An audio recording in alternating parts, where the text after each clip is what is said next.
Further debate? I recognize the member for Toronto-Danforth. Thank you, Speaker. Speaker, just so that you're entirely clear about this bill is about making sure that Enbridge customers pay more and get poorer, and that Enbridge makes a lot more money and gets a lot richer. That's what this bill is about. That's what this bill is about. The Premier is planning to raise your gas bill this year. That's what this bill makes possible. That's what this bill is set up to do. The Premier decided to protect Enbridge, to make sure it could bring in billions of dollars from its customers and take money out of the pockets of those customers across this province.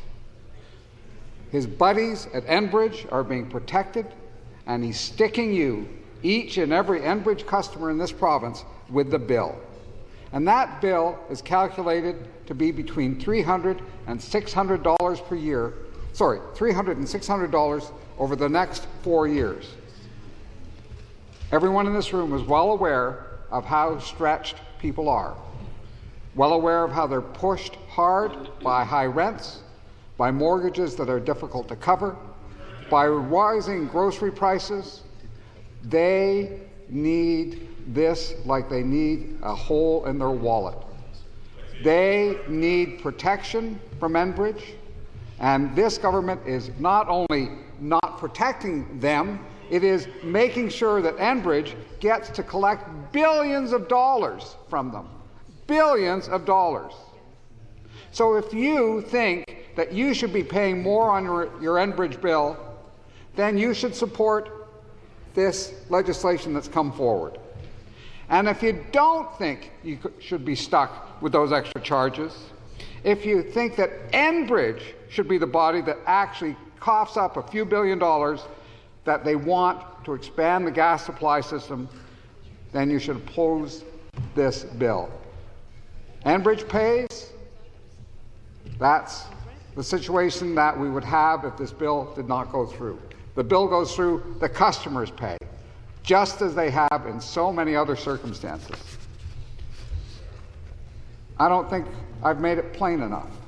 This bill is about raising your gas charges, making life more expensive for you, and making sure that Enbridge shareholders make a lot more money. This bill reverses the decision by the Ontario Energy Board, the agency set up in this province to regulate utilities and protect customers, a decision they made in December to protect people in Ontario from higher gas bills. Now, it's the job of the Ontario Energy Board, that regulator, to look out for consumer interests when energy companies apply to raise their rates, as they do constantly. The job of the Ontario Energy Board, their mandate is to protect the customers. They're told, look out for the consumers, look out for the public, make sure they aren't gouged, they aren't ripped off, they aren't pillaged, they aren't silently stolen from. Look after those customers. That's their mandate. And that's whether that utility is electrical or gas, protect the customers. And that is what the Ontario Energy Board did last December in I would say, a Christmas surprise, a Christmas gift. They stood up and said, we can read our mandate. We think this charge against the customers can't be justified. We're not going to approve it. Now, this government is completely horrified that those customers are being protected. They're horrified that Enbridge will not continue to make the crushingly huge profits that they've been making, and this government wants to reverse that. They know what has to be protected at all costs, and that's the profits going to Enbridge. The customers, not an issue, not a concern. Since we had this bill before committee, the news service Narwhal published an article on the close cooperation between senior Conservative government staff and Enbridge. It was as if they were working in collusion. It was pretty clear from the article that the first concern of the government was to protect Enbridge and its profits. In what they reported, there weren't big issues about how do we protect rural ratepayers, how do we look after small businesses, how do we make sure that new home buyers don't pay more than they would have paid before. No, their focus was on Enbridge's profits and how expensive this decision was going to be for Enbridge, and then they looked for stories that would buttress the argument that they'd made. Enbridge is a multi-billion-dollar company, and frankly, the one that we deal with in Ontario is a subsidiary of the larger Enbridge that runs gas transmission lines across North America. Both of them multi-billion-dollar operations with multi-billion-dollar profits, not exactly on the edge of poverty. These companies have a few bucks available if they wanted to actually help customers. But that is not what we're dealing with here. This is not about the government trying to protect customers and trying to keep energy bills low. This is about making sure that the company that wants to squeeze every last penny out of you is protected and given license to do that. In fact, this government will ensure that your gas bill is going to go up. 2 weeks ago, we asked the Premier about his government's efforts to ensure that Enbridge was protected and consumers got stuck with the bill. What do you have to say, Premier, on this? So we asked. In December, the Ontario Energy Board ruled that consumers should no longer have to subsidize Enbridge's gas expansion. But instead of listening to the experts, the government decided to keep forcing consumers to pay the subsidy. Yesterday, the Narwhal revealed that the Premier's top officials weren't just communicating with Enbridge on this, they were actively coordinating their response together. Question for the government. Did the government give preferential treatment to Enbridge when it intervened preemptively to undermine the regulator and drive up costs for customers? I'll go on to the other two questions that were asked, because I'll summarize the response of the government. Next question. On the morning of the OEB ruling, the Ontario Energy Board ruling, the Chief of Staff to the Minister of Energy reached out to the Premier's staff and called an urgent meeting to prepare a response in case the OEB ruled against Enbridge in favour of consumers. Oh, horrors. Protecting consumers. What has the world come to? It just happens that the Minister's Chief of Staff is a former lobbyist for Enbridge. Was this Chief of Staff in a conflict of interest when he decided to put the interests of his former employer ahead of Ontario's gas consumers? Third part. Government lawyers warned the Premier's staff and the former Enbridge lobbyist, now working as the Minister's Chief of Staff, that intervening in the OEB decision carried legal risks. They did it anyway. That's why we're debating this bill today. They announced a plan to overrule the Ontario Energy Board, the regulator, acting to protect customers, overruled them only 15 hours after the decision was published. I've never seen a government so determined to overrule an independent regulator and drive up gas bills for Ontario consumers. Why is the government risking legal action in order to give preferential treatment to a gas monopoly over the interests of hard-working Ontarians? Speaker, you had to be there to enjoy the show. No one will be surprised to hear that the Minister of Energy was bobbing and weaving like crazy to avoid answering the question. There were all kinds of diversion. Rabbits were pulled out of hats, red herrings were dumped on carpets. Smoke was blown. The minister was a cat on a hot tin roof.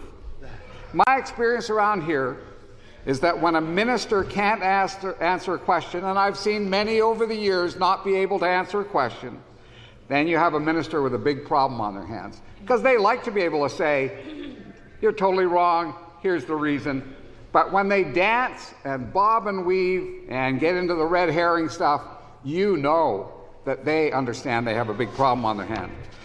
We all remember the kind of, and I'll just call it ambiguity, in answers from ministers at the start of the Greenbelt scandal. They wandered all over the landscape, sort of like a subdivision with no clear idea where it wanted to go. Why? Because what they were doing was wrong. Wrong enough that they had to back off, bring in legislation to nullify those decisions.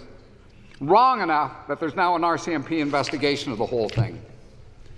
So far, we haven't heard about Enbridge executives showing up at a wedding hosted by the Premier.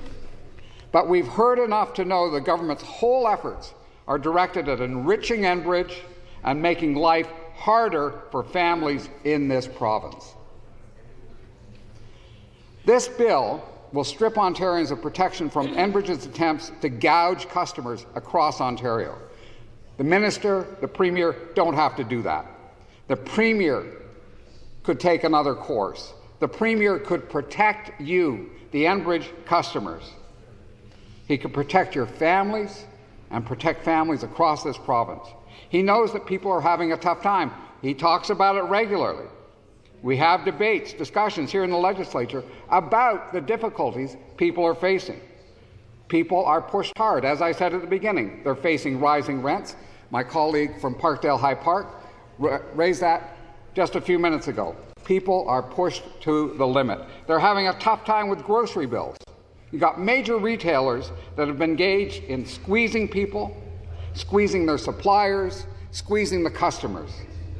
The Premier knows that people are having a tough time staying afloat, and yet, today we're debating a bill that will protect the profits of Enbridge and raise gas bills that people will have to pay. It will take money out of people's pockets. That's the reality. At the committee meeting a few weeks ago, we brought forward a number of amendments to protect people from higher bills. And I want to thank Unifor for suggesting two very useful amendments that would help reduce people's Enbridge bills. One of which was to set up a system for monitoring and preventing leakages of natural gas from the system. Let's face it, having gas leak is bad in terms of safety, it's bad in terms of people's health, but it's also bad in terms of the bills that people pay, because all of the customers are charged for the total cost of the gas coming through the system. Enbridge wants people to burn as much as they can. The more they burn, the more money is made. If the gas leaks into the atmosphere, well, hey, that's just another form of consumption. So, did the government support that amendment, which would be good for the environment, for health, and for people's bills? No, they did not. Unifor also asked for action on the contracting out of utility functions.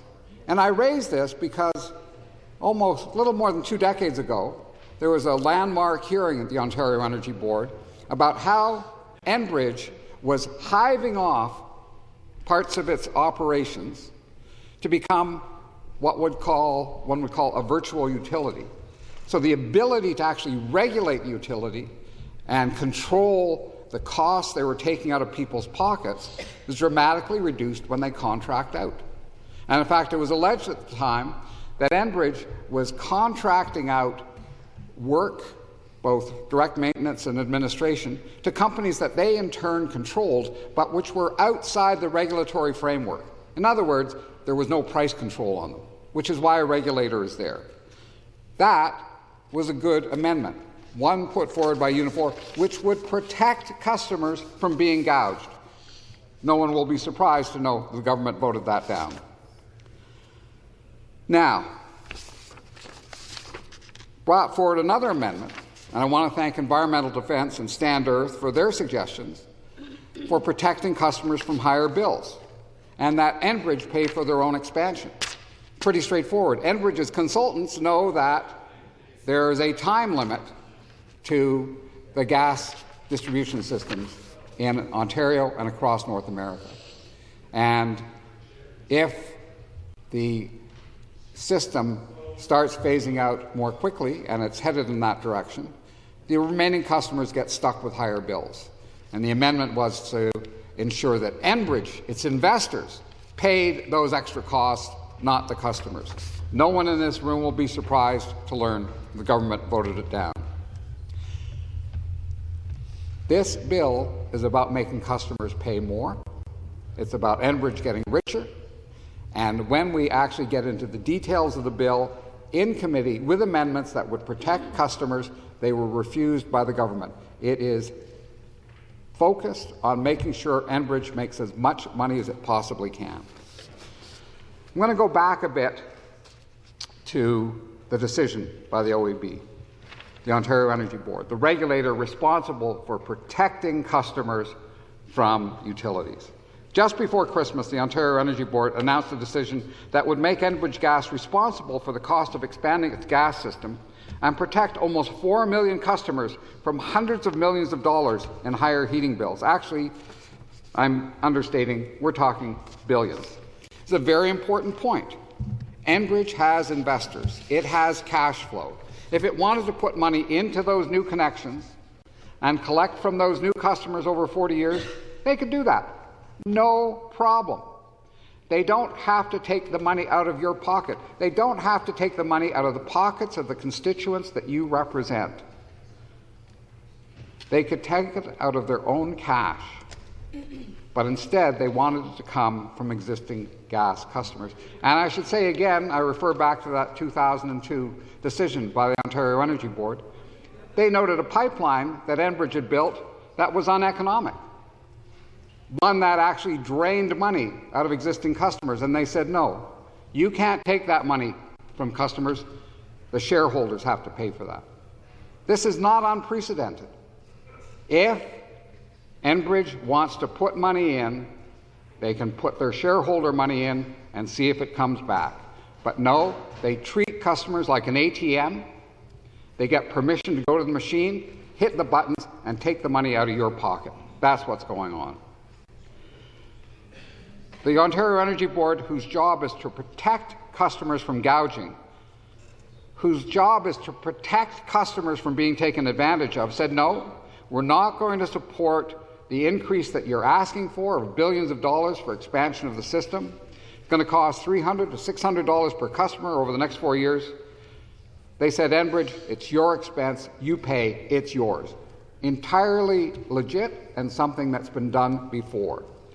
And the very next day, in December, the minister announced that this government, would be taking steps to reverse the decision of the Ontario Energy Board, the regulator they put in place. Now, I have to say, for those who've been around for a while, I used to refer to the Ontario Energy Board under the Liberals as glove puppets, as Muppets. And I think I was pretty accurate, because I watched the performance. Those on the other side who are upset at many of the decisions made by the Liberals should be well aware that the Liberals skirted around the OEB. The OEB was there for a lot of show and display, but when it came to the fundamental questions, the Liberals said, well, very nice to have you, glad you enjoy your pay, but we're going to make this decision. You're not going to be part of it. So when this regulator actually stood up and said, hey, we're going to follow our mandate and protect the customers of Enbridge, I was astounded. They actually did their job. They'd read their mandate. They listened to the evidence that was presented to them over a year, thousands of pages of evidence. And they said, damn, we got to protect people. Of course, the party that used to attack the OEB for not standing up for customers realizes that and said to themselves, boy, if this decision is allowed to go forward, then we've got Enbridge, a big company, very profitable, going to be very cranky with us. And that's why we have this bill before us today. Enbridge and the government came together very quickly to protect Enbridge within hours and give the minister talking points. And obediently, the minister used those talking points and does to this day. But, Speaker, wait, there's more. Not only did the government decide right then to protect Enbridge, but they wrote the law to ensure that the regulator would no longer actually regulate. The bill restructures things so that any well-connected lobbyist or team of lobbyists can get around the regulator. What kind of heaven have they created for utilities who want to pillage the public? The regulator, the Ontario Energy Board, is now there, in many ways as they were for the Liberals, for display and not for protection of consumers. It's an expensive decoration. It disguises where real decisions are made about your hydro and gas bills. And this is straight out of this government's Greenbelt playbook. Decisions made in back rooms to protect powerful private utilities. Not to protect you, not to protect the Enbridge customers who are out there, not to protect the constituents that you represent, but to protect Enbridge. The Premier is going to raise your gas bill. When you get the bill in the mail later this year with the notice saying, we've got an increase, I think you should remember who made sure that that happened. Make sure you remember who put their thumb on the scale to ensure that the price is higher. This Premier has acted and is acting to protect the very wealthy Enbridge and stick you and your family with the bill. Not only is this decision that was protecting gas consumers going up in smoke, but future decisions will be in trouble. And there were a few people who had comments. Toronto Atmospheric Fund made a presentation, and what was interesting to me was that typically they're much more focused on environmental and climate issues. But in their presentation to us at committee, their focus was on the reality of ending effective regulation. They wrote, "We have reservations regarding the extent of the new ministerial authority proposed in Section 96(2) of the bill.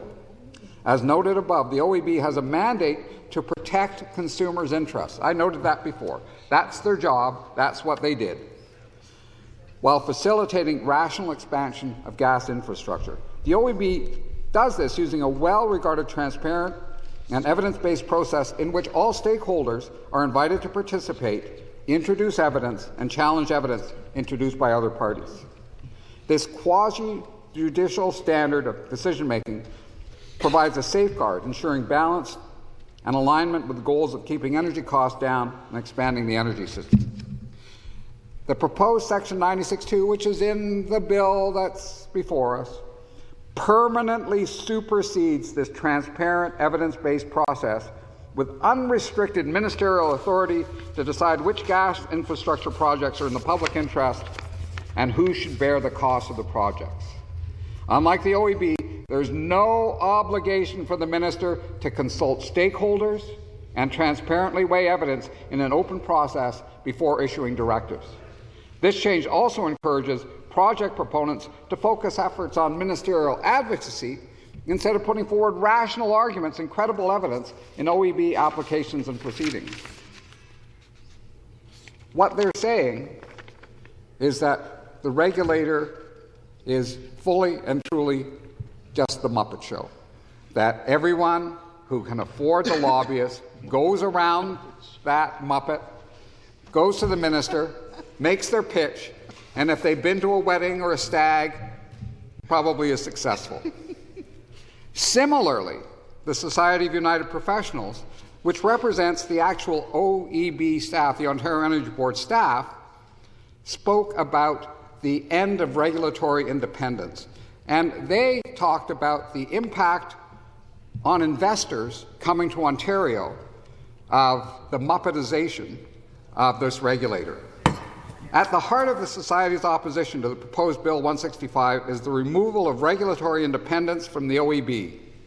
Publicly traded companies that rely on regulated rates and credit rating agencies that determine credit quality in the province's utility sector need to trust that the regulator maintains its independence and does not become a political arm of the government.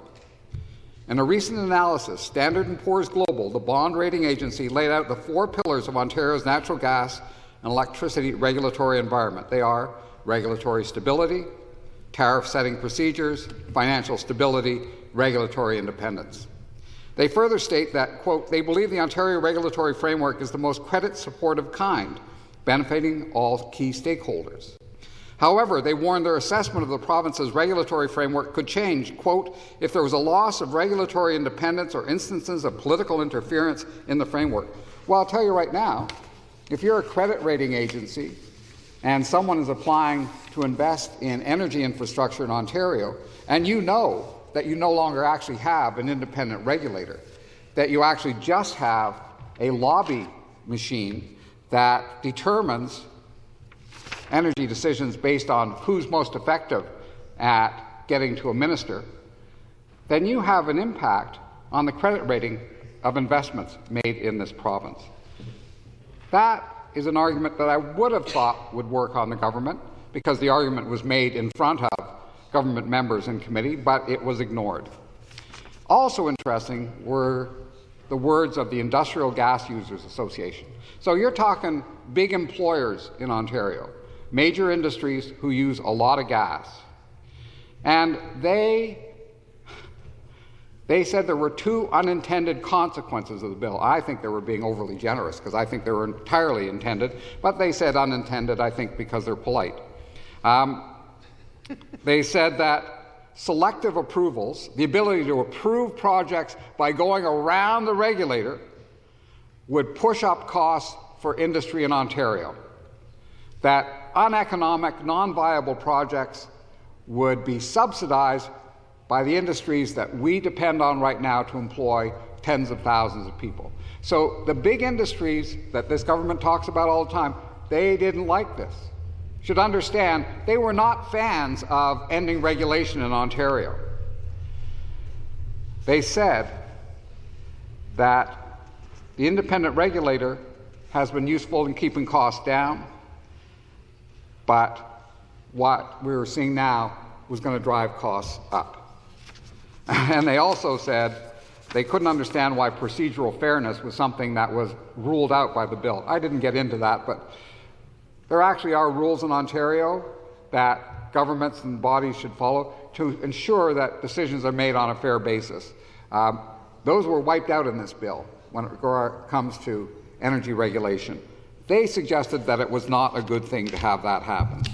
So, the Premier is planning to raise your gas bills this year and in future remove any protection that Ontarians may have from lobbyists reshaping energy policy in back rooms. Man, I feel like I'm back in Dalton McGuinty's Ontario. It is amazing. For anyone who was here for the gas plant scandal, man, yeah, like it just totally, that's where we are again. Amazing. I want to dig a little further. There's a subsidy that gas customers do not even know that they are funding. If you talk to most people, they look at their gas bill and they see gas, it's there, and they see distribution, another piece.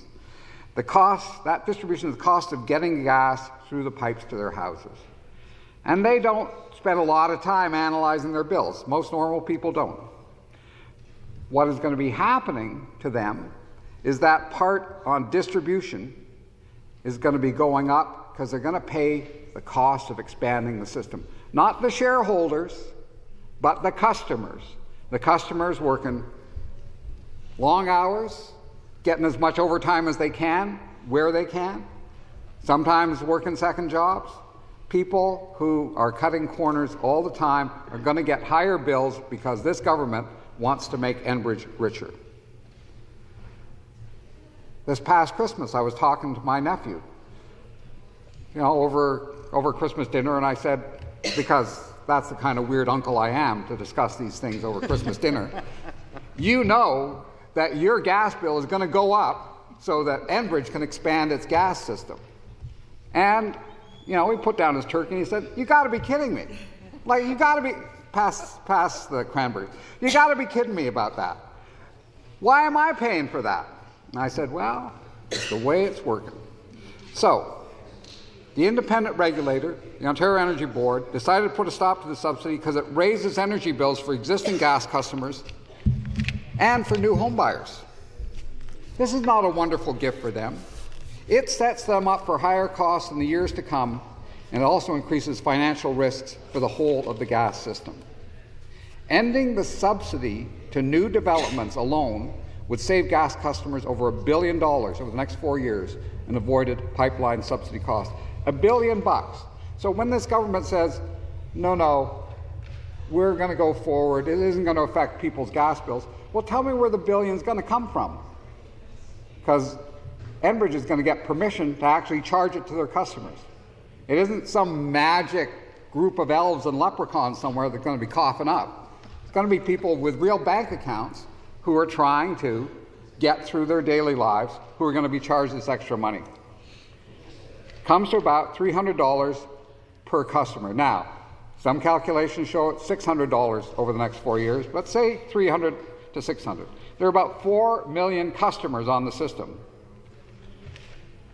Now, I note that $1 billion doesn't include any interest or profit payments that go to Enbridge, so I'm talking bare minimum, right? I'm just talking the minimum number that was cited by the Ontario Energy Board. What ending the subsidy would do, aside from protecting customers from being gouged, is would encourage developers to install electric heat pumps in new homes instead of gas. I note the Minister of Energy has his home heated by a heat pump. He doesn't have any gas connection. He talked about it in his, when we're going through second reading, talked about how comfortable it was, how he was happy. He didn't talk about, the water in the cat dish freezing over because he couldn't keep the heat up in the winter. He didn't talk about, the end of civilization or, his teeth chattering while he watched Netflix on a Saturday night. No, the heat pump kept him warm. And he wasn't in downtown Toronto. Belleville's still on the shores of Lake Ontario, but it's a bit cooler than down here. Ending the subsidy would be a win for customers who otherwise get charged that amount. It would be a win for new homeowners who get a far more cost-effective heating and cooling system, and it would be a win for the environment, and I'll detail that later. It would lower energy bills for existing customers, I think something that's wildly popular. Lower energy bills for new homeowners because they'd be getting a less expensive system, and it would lower carbon emissions. And it would avoid costs further down the road when people move away from natural gas. But there is a loser in the OEB decision, and the government picked it up within seconds, probably on their phones to the loser, saying, Enbridge, you're going to lose money here. Well, maybe it was the other way around. Enbridge may have phoned them and said, hey, we're going to lose money here. Jump to it. Enbridge can afford, frankly, to finance any expansion they want. They don't need to use the customers as an ATM. Many tenants and homeowners, by the way, are going to have a tough time dealing with those bills. So our task, I believe, is to protect those tenants, those homeowners, and not protect these multi-billion-dollar multinational corporations. Well. Now, the minister is trying to pass this legislation, the bill before us, to overturn that decision, the decision to protect customers. The government has decided to stand with Enbridge and its lobbyists using the argument that change will reduce housing supply and affordability. But developers can just forego gas and install heat pumps instead. If they have a customer who really wants gas, they can do that. But everyone gets an electrical connection in any event. You aren't building new subdivisions without electrical connections, frankly. And if you've got an electrical connection, you can put in a heat pump. So why wouldn't one take the opportunity to install an electric heat pump and forego the extra cost of putting in gas?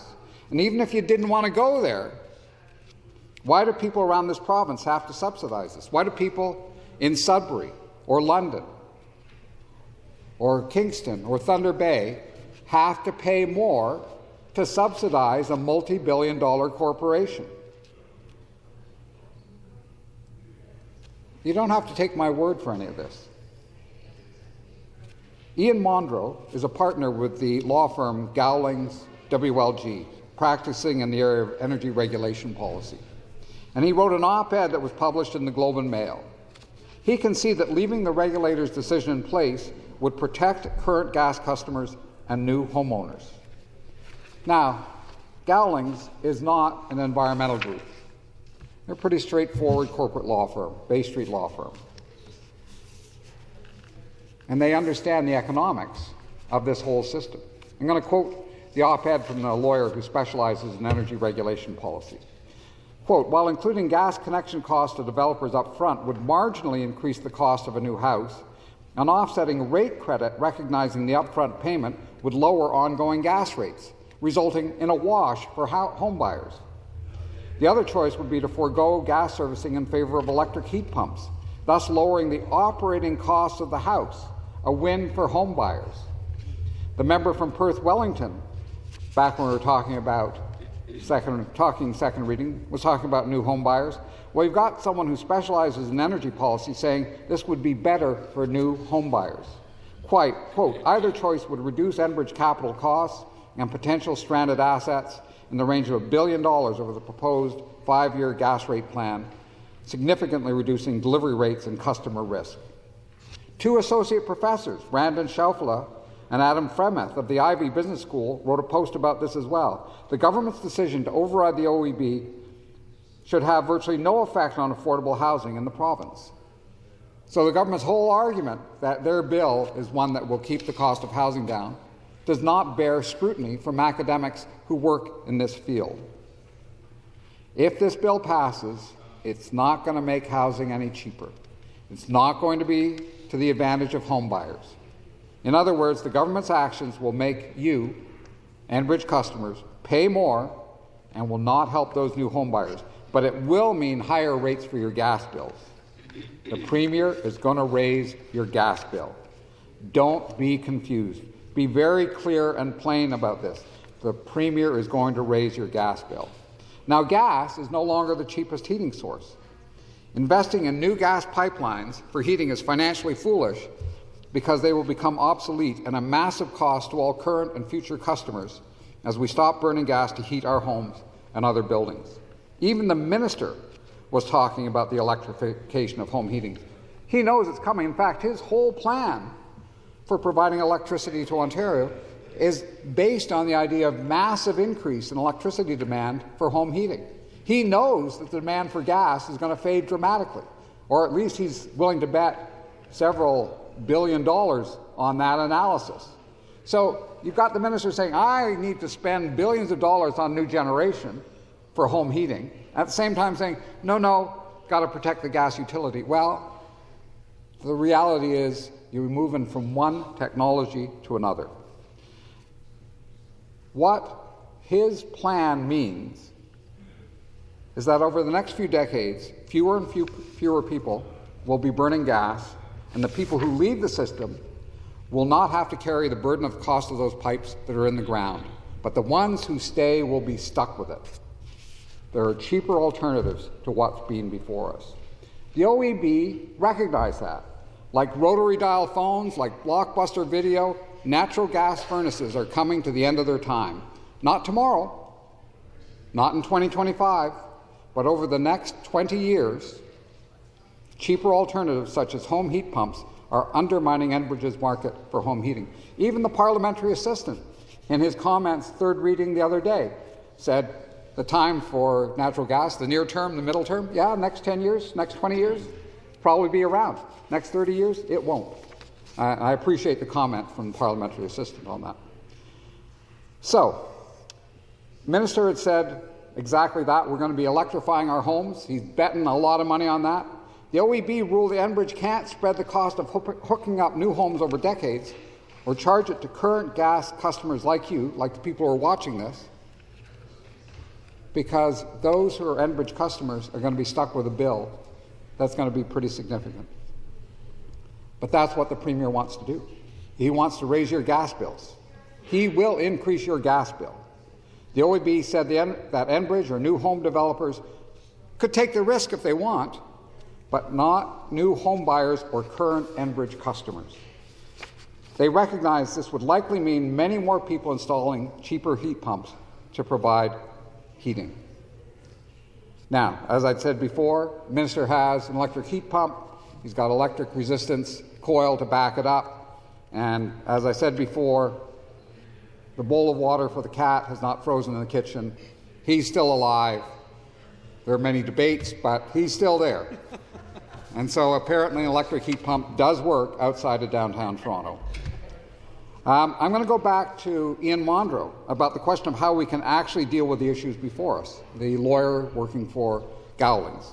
Because passing legislation to reinstate a subsidy that's completely out of step and risks financial disaster down the road doesn't make sense. The minister, in his statement in December and his speech at second reading, said the decision of the OEB would increase the cost of energy, increase the cost of a new home, and the facts do not support that claim. When you look at those facts, when you round them up, when you put them together and you compare them to the minister's statement, they are not related. They are not even distant cousins. There is no blood relation between the facts and the minister's statement. It's just not there. So I'm going to go back to the energy regulator lawyer from Gowlings, Ian Mondro, who had this to say about the claim by the minister. He writes in a more formal style than me, but I think he's quite good. Quote, early the following day after the release of the OEB decision, Ontario's Minister of Energy released a statement expressing that he was, quote, extremely disappointed with the OEB's decision. The minister asserted that the OEB's determination on this point, quote, could lead to tens of thousands of dollars added to the cost of building new homes and would slow or halt construction of new homes, including affordable housing. Well, good God, that's a scary thought. I mean, you gotta sober up when you hear that kind of statement. Interestingly, the lawyer, the energy lawyer, goes on, quote, if those facts were true, and I like the way he slips in the if, then the minister could well have a legitimate and immediate housing policy concern. The facts as determined in the OEB's decision do not, however, support tens of thousands of dollars increase in home costs, and does not appear that the decision will in fact slow or halt construction of new homes. The conclusions expressed in the minister's statement, and frankly his speech on the bill, according to the lawyer, are inconsistent with the facts relied on and determinations made by the OEB's three-member expert panel of commissioners as a result of the comprehensive hearing process undertaken. I want to say a few other things about the area of charges. I'm speaking to you gas customers who get stuck with a higher bill if this legislation passes. One is the claim that gas heating is the cheapest option. Numerous studies now show that when you compare the combined costs of equipment and energy combined costs of equipment and energy, heat pumps provide cheaper heating than gas heating. Just looking or just putting in a heat pump or putting in a furnace or an air conditioner, those capital costs and the cost over a lifetime, it's cheaper to go with a heat pump. In fact, the minister referenced that in his speech that Enbridge, which keeps spreading the claim about gas being cheaper, is now facing an investigation and hearing at the Competition Bureau for false advertising, for making that claim, that gas is cheaper. The National Observer reported on this case, quote, Enbridge has a new fight on its hands as Competition Bureau Canada officially launches an investigation against the gas giant over allegations the company is misleading customers about the role of gas in the energy transition. I don't think the Competition Bureau picks up frivolous cases. It will be interesting to see what their decision is. But on the face of it, there was enough credibility for the hearing to go forward. Specifically, Enbridge has promoted new gas hookups as the cheapest way for Ontarians to heat their homes while branding natural gas as, quote, low carbon and clean energy. That's being challenged by the environmental organization Environmental Defence. National Observer reports Enbridge's dishonest marketing is duping people into installing new gas hookups and spending thousands of dollars on new gas furnaces and other appliances, falsely claiming it's cheaper than heating with electricity, which is just not true, said Environmental Defence Program Director Keith Brooks in a statement. It's good that the Competition Bureau has agreed to investigate Enbridge. The complaint filed by Environmental Defence, Ontario Clean Air Alliance, the Canadian Association of Physicians for the Environment, and a group of Ontario residents in September accuses Enbridge of falsely claiming gas as the most cost-effective way to heat homes. Enbridge has made this claim online and in communities. It has pegged for expansion in an attempt to increase its customer base. Environmental Defence summarized the situation this way, quote, Enbridge is misleading consumers into connecting to its gas system using false and misleading representations. Enbridge is telling potential customers that gas is the most cost-effective way to heat their homes and suggesting, and this I find totally entertaining, that is clean energy and low carbon. None of these representations are true. That lack of honesty about what's real and not real when it comes to home heating is something people should keep in mind. But the other issue, and this is a big one because, as the minister has said, we're moving away from gas heating our homes. Again, this government is committed to spending billions of dollars on new electricity generation to heat homes. And if they're doing that, if they are successful in their plans, there will not be a market for Enbridge. And those who are hooked up to the system will be stuck with the costs of a system that is increasingly expensive. We've had these transitions before. It's not unique, it's not novel. If you look at the energy history of this province, you can see that about 1958, 1959, Trans-Canada pipeline came from Alberta to Ontario with natural gas. And this opened a whole new way to heat homes. It was cleaner, it was more convenient, and it was probably cheaper than coal. From 1960 to 1970, the portion of homes that used coal for home heating went from 30% to 1%. Within a decade, 30% of Ontario homes no longer used what had been a very popular fuel. So I want to note, you can have a very rapid transition from one technology to another. Frankly, with probably very little in the way of government's programs in that case. People looked at it and said, hey, handling coal is pretty dirty. We spend a lot of money on it. I put in gas, I've just got a thermostat on the wall. I move it around when I want heat, more heat. I don't have to go in the basement and shovel coal into the furnace. I have to say, a reduction from 30% of homes being heated by coal in 1960 to 1% by 1970. These transitions happen, they happen rapidly, and those who stay with the old technology get stuck with bills. And we're facing a situation in Ontario now where as we move away from gas home heating, something that the minister has said we're doing because he has his own electrification plan for Ontario, people who stay on the gas system, who get sold onto the gas system, are going to be stuck with higher bills.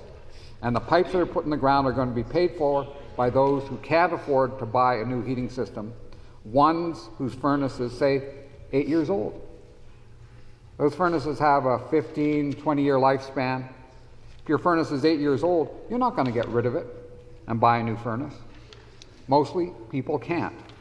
They only buy when they have to, normally in January when their furnace dies, and they phone desperately to get a new one. And they will be stuck with higher bills as the system becomes more and more expensive. It's a risk for homeowners, it's a risk for tenants. It's a problem people are going to have to face in the future. Frankly, continuing the subsidy from existing consumers, and remember, the Premier wants to raise your gas bill. He will drive up your gas bill. He will make you pay more so we can create deeper problems for you in the years to come. Now, another reality that we need to face is the volatility of gas prices in this world.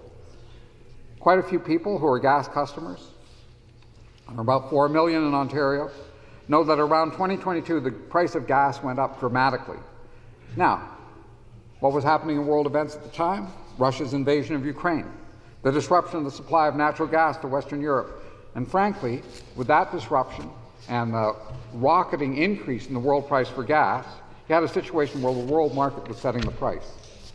We in Ontario generally have paid a much lower price than people do on the world market. But you need to know, 60% of the gas that we burn in Ontario is imported from the United States. It used to come from Western Canada, now mostly from the United States. And in the United States, there are large numbers of liquefied natural gas export terminals that are shipping that gas out. And in fact, recently, within the last few months, there was a pause put on a few of those liquefied natural gas terminals because industrial manufacturers in the United States were saying, these exports are killing us. They're killing us. You need to stop exporting all the gas because it's changing our cost picture. Well, that's right. The world price is a lot higher than we pay. So the more you integrate into the gas system, the more you're tied into a very volatile pricing framework, one that can give price shocks, and we've had them. I don't know when we'll have another spike or price shock, but wars happen, disruptions of energy supplies happen, and people suffer as a result. I need to emphasize something that I mentioned at the beginning. The OEB, the Ontario Energy Board, the regulator, didn't say you can't have a gas connection to a new house. They didn't ban it. They don't have the power.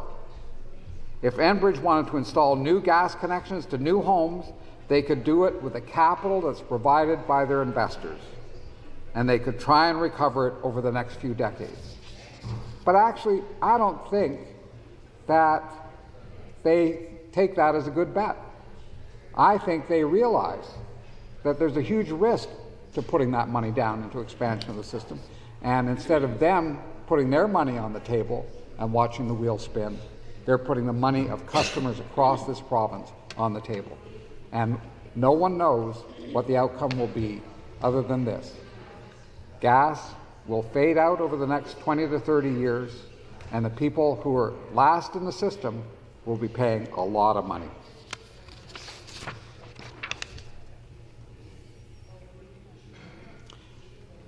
Speaker, there's no doubt that high prices are the number one thing that we're dealing with here. And I would say that you go out there and people who are trying to make sure that their rent is paid on the first, who have mortgage payments, who have to get groceries, are very focused on immediate costs, and I don't blame them. But we need to keep in mind that there's another reality, something that is coming at us, and that's the world is steadily getting hotter. And every year we are seeing more extreme weather events, which is driving up the cost of insurance, which actually puts a burden on public treasuries because insurance doesn't cover all those costs. It means that we're going to be paying more through our taxes, either higher taxes or reduced services, to cover the damage from climate change. And in Ontario, the second largest number in terms of greenhouse gas emissions is from home heating. From heating buildings. So in order to actually meet any targets to stabilize the climate, to avoid the worst of extreme weather, we actually have to move away from gas. It isn't just that heat pumps are cheaper, which they are, that they have a future, which they do, but also that we need to reduce our greenhouse gas emissions to stabilize our climate so that we do have a future, so that our children have a future. And there are places now where the impact of climate is having a very direct impact. Member, there are conversations taking place, and they're disrupting the member who is speaking. If you could please keep your conversations a little bit lower. Thank you. I apologize. The member can continue. I follow climate issues, and you should know that there are 3 jurisdictions in North America right now facing really severe problems around insurance costs: Florida, Louisiana, and California. And in Florida and Louisiana, because of the impact of hurricanes, the increasing power of those hurricanes, the frequency of those hurricanes, insurance companies are saying it's not worth it to us to insure because we're going to have to replace these houses pretty regularly. So they're actually pulling out of those jurisdictions. In California, it's forest fires that are causing insurance companies to say, we're not taking any more business. In those 3 jurisdictions, 3 state governments are setting up a low cover. Be my guest. I apologize to the member. Would we please keep the conversations to a minimum, please? Thank you.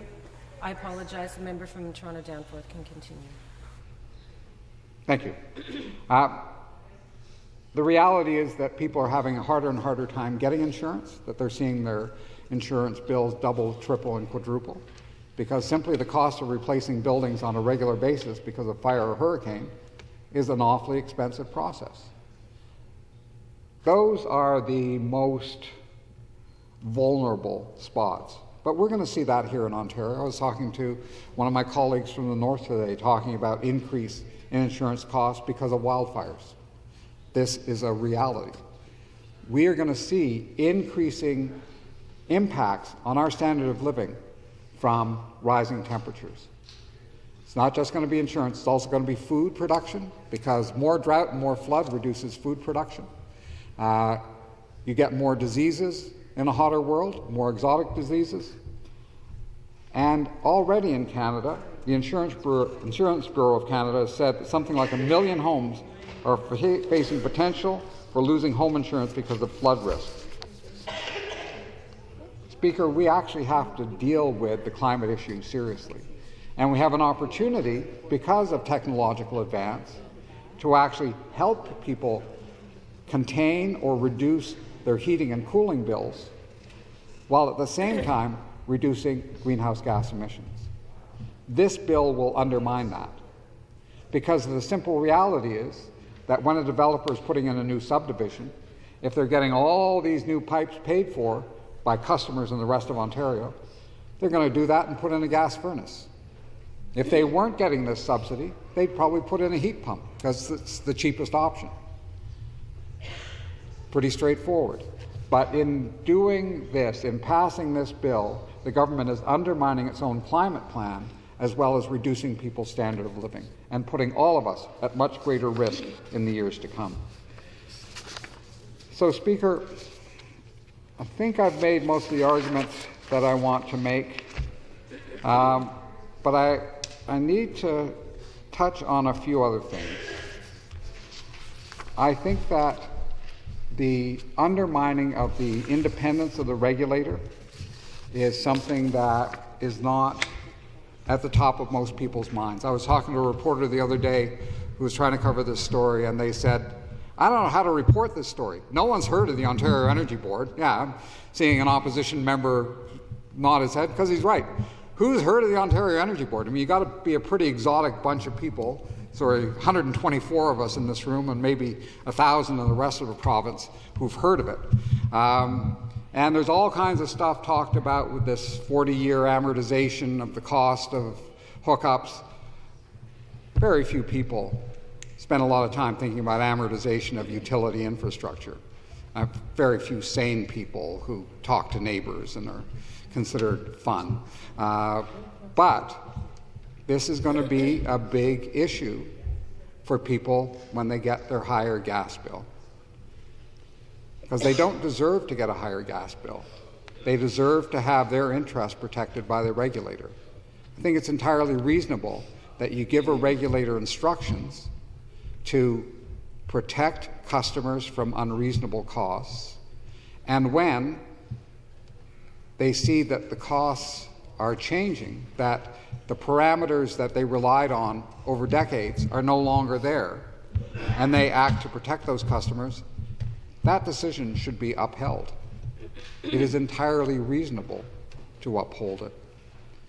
And if we proceed with this bill as we have, then we will undermine the financial well-being of gas customers today. We will undermine the financial well-being of those who buy new homes that have gas furnaces installed in them, because they will get stuck with higher costs in the years to come. And we will undermine our chances of actually stabilizing the climate and having a future that is more benign than is likely to be the one we're getting right now. So there are some very good reasons for not doing this. I was astounded going through the bill at seeing the removal of independent regulation. I thought there would be some messing around. There was no getting around it. I thought there would be an instruction saying, this one time, you're going to be able to charge them and soak them.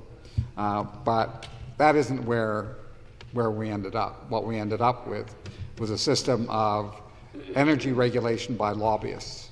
That is not defensible. It's not defensible in the rest of Canada. It's not defensible in the rest of in the rest of North America. If you actually want to regulate and protect customers and have a rules-based system where evidence is presented and adjudicated, then you don't have the kind of bill we have before us. And you also don't have the removal of procedures that require governments to operate in a fair and transparent way. Very few people have heard of the Statutory Powers Procedures Act. In fact, probably less than the people in this room now. But it's an act that requires governments to actually inform people of decisions that are going to come down, give them an opportunity to make a presentation, give them information about the basis upon which a decision is made. And with regard to this legislation, that act is of no effect whatsoever. It is taken out. That is an extraordinary movement towards arbitrary decisions. The Statutory Powers Procedures Act is not the most thrilling piece of legislation in the world, but it actually requires some small level of fairness in decision-making that one would expect in a democratic society. So what we have here is a bill that will increase people's Enbridge costs, that will gut actual regulation in Ontario, that will reduce the use of fairness requirements in government, and make our environment far more perilous in the years to come. This bill needs to be defeated. Thank you.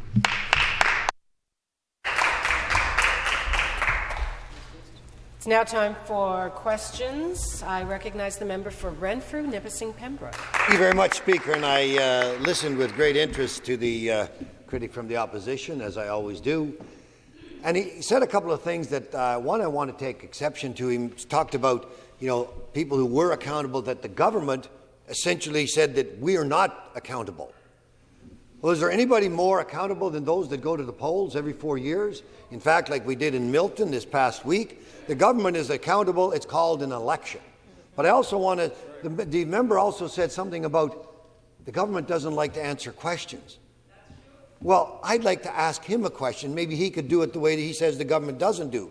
Is it not, in fact, that the way that this legislation would put back into place the same system that we've had for decades, ensuring that natural gas distribution, as it is built, is spread across the distribution network, the customer network, so that no one is left with a bill that is exceeding what they can afford? It's spread across the gas network the same way it's been for decades. Response, I recognize the member for Toronto-Danforth. Well, I actually appreciate the question. I've gotten, I will. As long as I don't get cut off, I'll give you a good answer. The decision to charge customers is based on the idea that the lines will be in the ground for 40 years, but they won't be. We're talking about a system that will not be functioning in 40 years.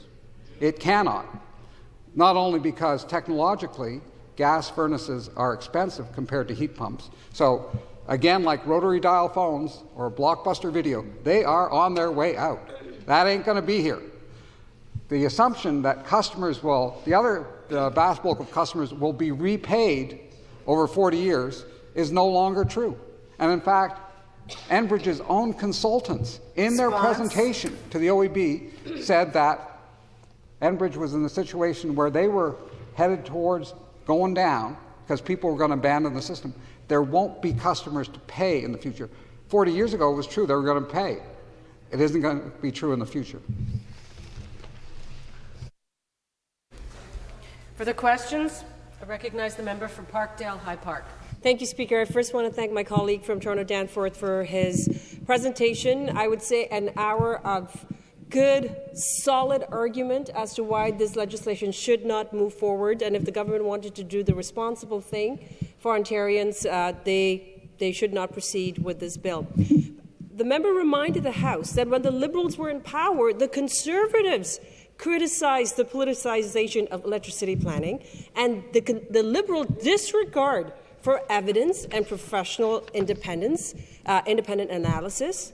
The Liberal government directed IESO to write blank checks for new gas plants and sign hundreds of overpriced private contracts with no OEB hearing to find out if these were a good deal for consumers. And what happened? Hydro bills skyrocketed. So my question to the member is, are we seeing history repeat itself? And what is going to happen to consumers with this legislation moving forward? Response, Toronto-Danforth. The question, yeah, we are seeing history repeat itself. The Liberals had a different technique. They would define where the OEB could make a ruling, and then they would make their decision in another space. And it was always quite something amazing to watch that major decisions were shifted out of the OEB into ministerial area of discretion. But what's happened here is they're not even doing that. They're just saying, minister can overrule, minister can make these decisions. That's the simple reality. It's even less of a regulator than it was in the past, and you're quite correct. If energy companies get the chance to write their own checks on your bank account, man, they're going to write a lot of checks. That's where we're headed. That's what this is all about. questions. I recognize the member for Renfrew-Nipissing-Pembroke. Thank you, Speaker, and thanks again to the member. I have another question here. First of all, he didn't answer that question. It was a yes or no question. He didn't answer it. So I guess he's training to be in government. I guess he thinks he's going to get here someday. But I want to ask you a little bit about rural Ontario, because you were saying marginally increasing the cost of a housing if we come back with this system that's been in place for decades. But I come from rural Ontario. You don't. And I know what it costs, and we're hoping to get natural gas moved into many of our rural communities. People are begging for it. Farmers are begging for it. So you believe that it's fair then for the cost of a new home in a riding like mine in Renfrew-Nipissing-Pembroke should go up by tens of thousands of dollars for that person just because they have to absorb all of the costs of bringing natural gas to that home when the distribution gets there? Are you saying that in rural Ontario you've got to pay the full cost, where all over the last 30 years or more it's been shared by everyone? Back to the member for response. Well, there are two things. The first is that if Enbridge wants to provide a pipeline to a development anywhere in Ontario, they can do that tomorrow. They haven't been blocked from doing that. If they think that they will actually get paid back, they should do it. Their investors put in money. They can get paid back on that. But I'll say the other thing. I don't think that in the future this is going to be very different between rural and urban Ontario, because both jurisdictions will be moving away from gas. There is no good financial reason to go to gas at this point.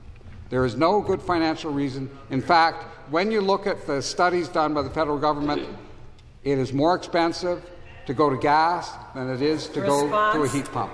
That's the simple reality. It was cheaper in Montreal to operate home heating and cooling on a heat pump than it was with gas. Montreal is not a hot place. For the questions, I recognize the member for Nickel Belt. Thank you, and I would like to thank my colleague from Toronto-Danforth for a very interesting one-hour debate on this bill.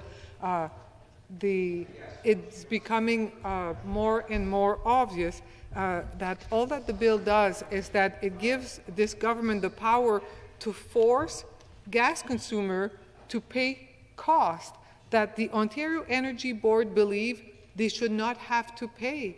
The Ontario Energy Board is a consumer protection board. It exists to protect the consumer from being gouged by any kind of company, be it natural gas. Why, with this bill, the government gives itself the power to do this? I feel like the title of the bill should be Pushing Energy Cost Up Act, not down. What do you think? Back to the member for response. Well, that would be the non-Orwellian title for it. But unfortunately, some cousin of George Orwell works for the minister and was delegated the task of writing this bill and decided to go the opposite way.